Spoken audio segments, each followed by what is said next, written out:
В Москве прошел концерт этногруппы «Заман». Коллектив, созданный в 2014 году, занимается популяризацией башкирского фольклора в России и за ее пределами.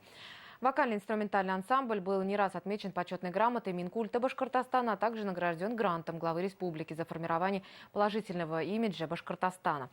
Это было музыкальное путешествие в Башкортостан. Этнопроект «Заман» отметил свое трехлетие грандиозным концертом в московском мюзик-холле.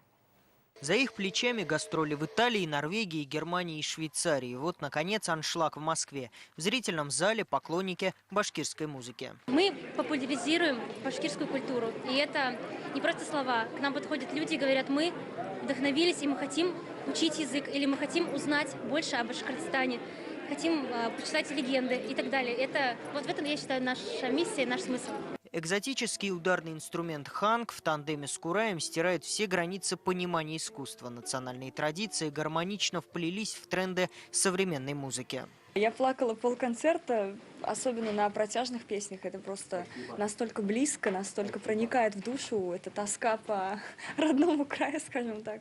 Среди зрителей было много студентов, выходцев из Башкортостана. Билеты для них продавались по льготным ценам. К слову, коллектив «Замана» еще несколько лет назад состоял из таких же студентов, которые впоследствии смогли осуществить свою мечту.